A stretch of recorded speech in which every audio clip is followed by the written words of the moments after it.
Welcome to NuttieBuddie Sports. Hey everybody, welcome to this clip of the NuttieBuddie Sports Podcast. I'm your host Ryan, and we are just doing an instant reaction after the Chargers blew that lead to the Jacksonville Jaguars. I hope you all were able to enjoy it, or if you were a lot like me, you lost interest in it. Now, I had it on in the background until, obviously they caught back up, and I was paying attention to it a lot more. Wow, what a comeback. Talk about a tale of two halves. I don't know what you guys think.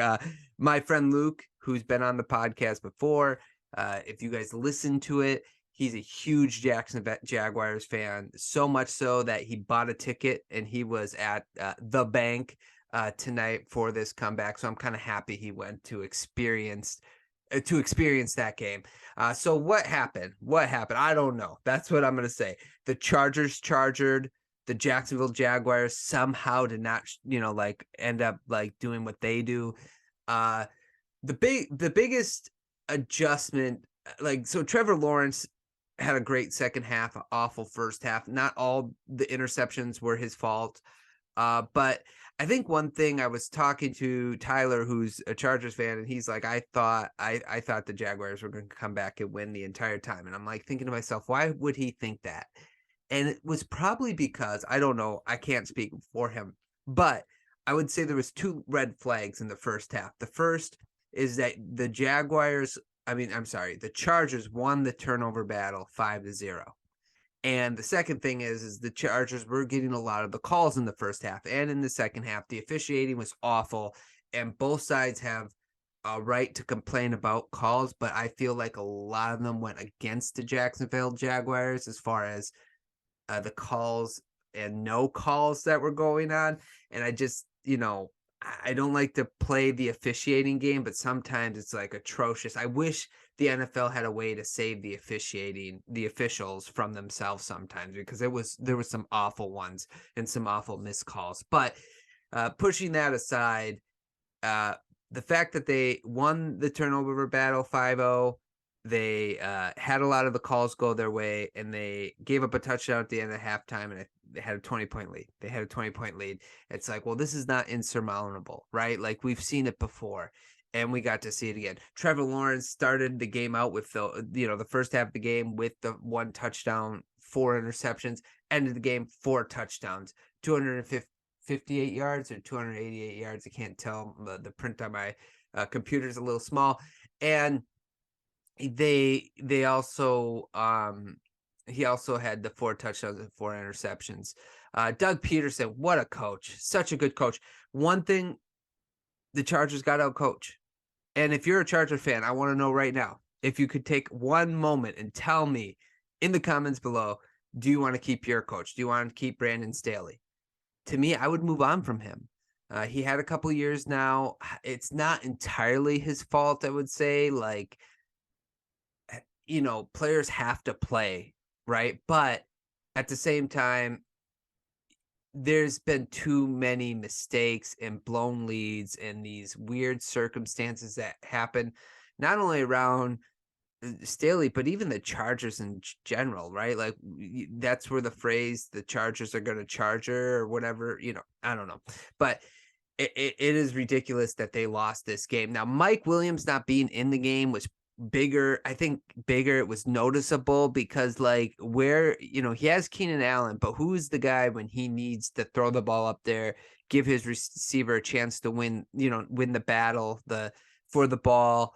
Where was that guy? Where was Mike Williams? Well, he was injured because Staley played his guys week 18. And I'm not saying that was a dumb decision necessarily. I think playing Mike Williams, who is fragile and injury prone, that was not a smart decision. You know what I'm saying?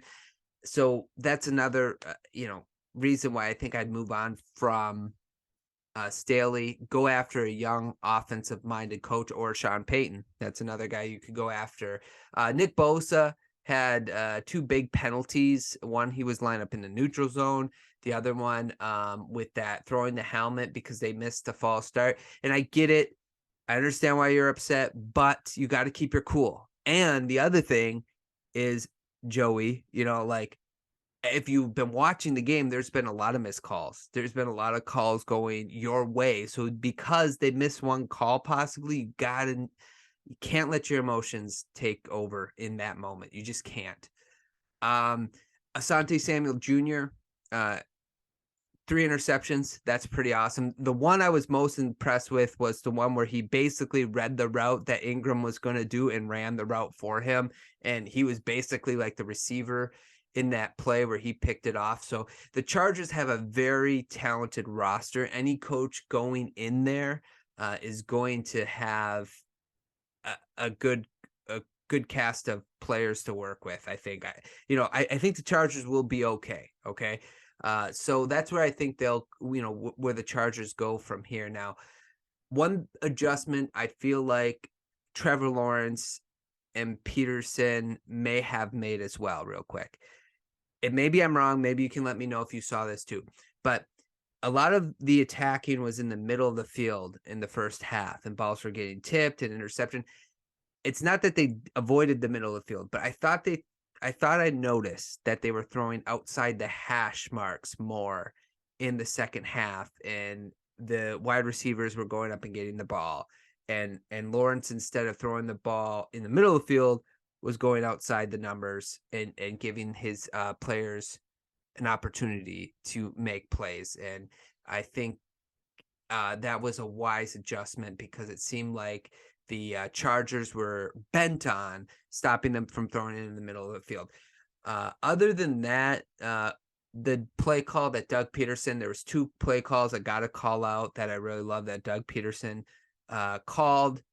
Even though I don't like the call, one of them at least is the 2-point conversion. I would not have called it. I still wouldn't have went for it on the 2-point conversion because the risk of not getting it and then having to go down the field and scoring a touchdown to win the game instead of getting a field goal to tie, I just want to risk it.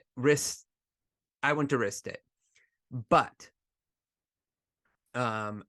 it worked out for them. And then the run to ETN to the outside when they had the 3 running backs in the backfield, that was a great play call. And ETN's fast enough where he probably would have got that half a yard that he needed, but instead he didn't just get that. He got all the way into field goal range, and then the rest was history.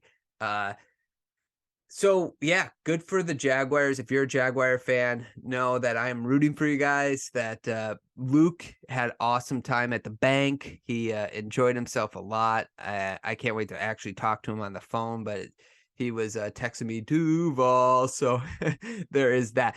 I'm interested to see who they play.